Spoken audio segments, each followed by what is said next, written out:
Good day everyone! So ngayon mayroon na naman tayong ipipicture na 200cc Supreme Baggy. Alright, ito po ay na-purchase ni Sir Walter ng Rizal. Alright, sir, nandito na yung unit mo at i-check na lang po natin siya. So, ito po ay 2-seater at meron siyang 200cc 4-stroke na engine. So, check natin, ilaw. Okay, ilaw po tayo.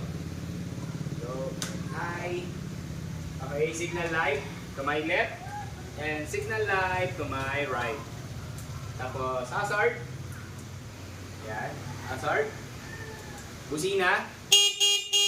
Okay. So ngayon naman po, i-start natin siya. Ito lang po muna, makikita nyo parang faded siya dahil gawa na meron pa po siyang plastic. Removable naman po yung plastic niya. The same time, another removable pala sa ating Baggy ay meron siyang removable na hood. Ayan, so nare-remove po ito. So kung may pakikita nyo siya, pakita ko lang po dito sa isang baggy natin. Once na ni-remove natin siya, magiging ganito ang kanyang itsura. Okay, skeleton siya. Okay. So try po natin i-start.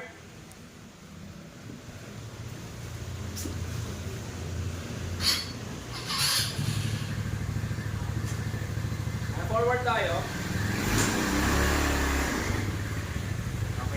This 200cc Supreme comes with the automatic na transmission. At the same time, pakita lang natin yung mga panel gauges natin at switches, buttons.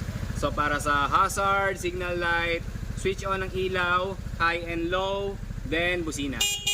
Okay, so fully automatic, forward, neutral, and reverse lang po siya. Same time, meron siyang handbrake. At ang kagandahan dito sa kanya, for your safety, meron po siyang kanyang seat belt. So racing na po yung datingan niya. Then same time, kagandahan, yung seat niya, Recaro style na seat. So pang racing na racing talaga, maramdaman mo. Okay, eto po, sa likod naman tayo. Okay, signal light naman po tayo. To my left. Signal light to my right. Okay, hazard. Okay po.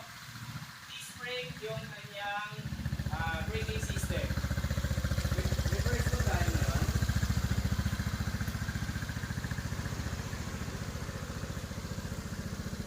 Reverse.